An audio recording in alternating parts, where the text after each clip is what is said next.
Hi, everybody. We're here with Elizabeth Hart again, and it's great to have you back, Elizabeth, to talk to Australia the way you have so forthrightly talked to Australia. I'm going to ask you, I like this word called a duty of care from the organisations that we see as protecting our health and well-being across this nation, from the doctors, the specialists, the allied health professionals, all the people around us that look after us. I believe they have a duty of care to the people of Australia, especially to their patients.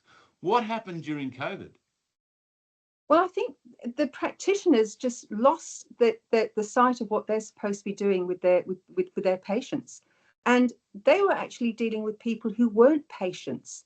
They were dealing with people who had been told by governments to come to the practitioners to get injected in vaccination hubs or in clinics. Why were they doing that? The practitioners were acting as agents of the state. They should have been questioning this. But they had been ruled by AHPRA. AHPRA had put out a position statement about the COVID-19 rollout, and which basically conscripted the practitioners to support that rollout. And it was made clear in the position statement that they are not allowed to question what was going on, that they would be at risk of being accused of anti-vaccination and suspended. Wouldn't I say to you that the ABC, the Australian Broadcasting Commission, weren't they coerced in exactly the same way? They were, but it's the practitioner who sticks the needle in the arm. It basically comes down to their responsibility. Why are they doing this?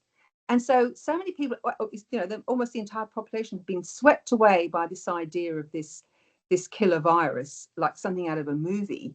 We didn't seem to have critical thinking people within the establishment questioning this. I know this, I was following this all the way through because I've been working in this area for years.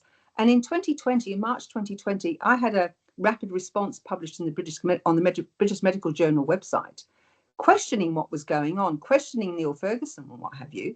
And why, when there were so many other people within the establishment questioning this, why was there this response to a supposed threat that wasn't a threat to most people? It was a failure of the medical profession to question this, and because they were being silenced by the regulator.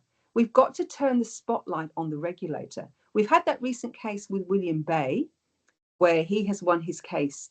And that wasn't about COVID. That was about the process of persecuting doctors who question things. Basically, that's what that was about. We've got to use that now as an opportunity to put the spotlight on AHPRA and why practitioners are not questioning things.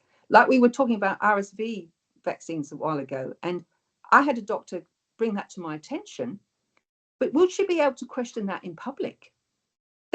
Doctors are not at liberty to question vaccines in public because they will be under threat. But I need my doctors to be able to question, because if we haven't got doctors to look after our children and families, especially our children and older people, what have we got?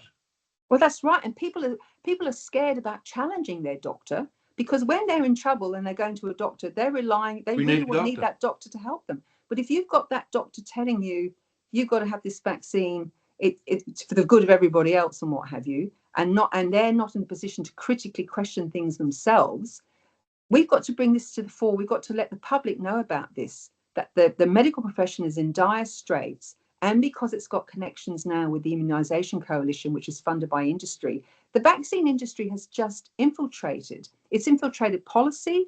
We've got conflicts of interest in policy. And so we've just got to get this, examined. And we need something. We need the ABC to be looking at this, but it's been a massive failure.